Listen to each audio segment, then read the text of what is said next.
J'aimerais citer ici, mot pour mot, les propos de certains auditionnés qui n'ont rien de rassurant pour les mois à venir. Selon le ministre des Outre-mer, je cite, « En 2025, il faut incontestablement être vigilant. » Le ministre du Logement, ou plutôt la ministre, a déclaré à propos de MaPrimeRénov' que 2025 sera une année charnière. J'avoue que, vu l'actualité, c'est le moins que l'on puisse prédire. C'est carrément une année coup près. Le ministre des Affaires étrangères a dit à propos du nombre d'emplois dans la diplomatie qu'il a, je cite, « été déjà tronqué ou a dû être tronqué substantiellement en 2025 ». Le ministre de l'Enseignement supérieur et de la Recherche a déclaré que pour 2024 comme pour 2025, les contraintes budgétaires en ont nécessairement réduit un peu les ambitions. La ministre de la Culture a reconnu à propos de l'audiovisuel public que des ajustements s'imposent du fait de la trajectoire dégradée des finances publiques. Le ministre en charge des territoires a déclaré à propos des quartiers populaires que l'année 2025 s'annonce aussi complexe.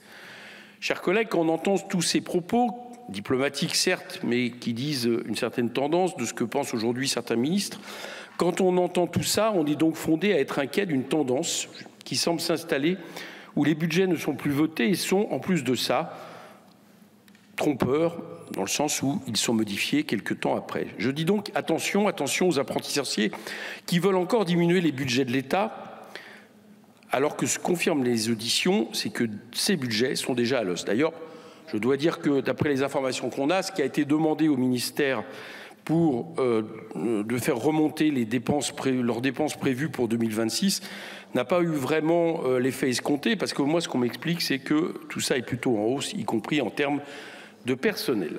Et je lance encore cet avertissement à ignorer sciemment les besoins de la population. Le gouvernement prend des risques inconsidérés. Je reviens à l'année passée qui est l'objet du cycle d'audition du printemps de l'évaluation. L'audition des différents membres du gouvernement a permis de pointer les décalages importants entre un budget théorique et imposé par 49.3 et la réalité des moyens vraiment alloués qui étaient nettement inférieurs.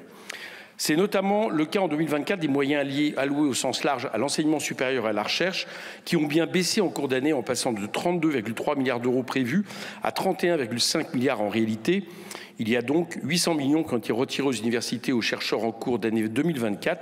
Je note que cette baisse se poursuit en 2025. On en est actuellement à 30,8 milliards.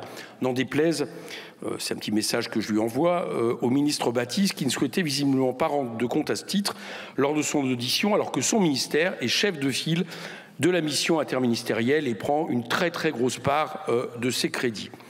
Et on peut continuer longtemps ainsi. 714 millions en cours d'année 2024 dans la politique du logement, 604 dans l'enseignement scolaire, 335 dans la justice, 248 dans l'agriculture, 115 dans la culture et l'audiovisuel public.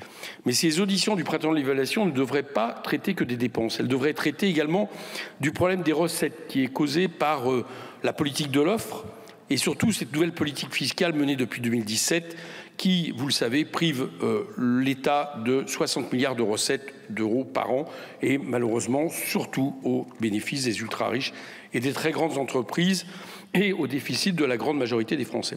Cette situation est aggravée par une inflation en berne qui, après 2,3% en 2024, devrait, je termine madame, selon la Banque de France, être en 2025, je cite, particulièrement basse à 1,3% en raison du reflux des prix de services de l'électricité. En 2026-2027, oh, je crois que vu qu'on est le nombre... Oui, je vous en prie. Peut-être m'accorder quelques secondes. Quelques secondes. Merci. Merci. En 2026 et 2027, l'inflation totale resterait modérée à 1,6 et 1,9. Quand les prix augmentent moins vite, les recettes baissent, notamment en TVA, et je crains fort que cette politique ne provoque des baisses de recettes globales, ce qui fait que le budget 2026 va sûrement devoir se construire sur le sable mouvant de ces baisses de recettes. Merci.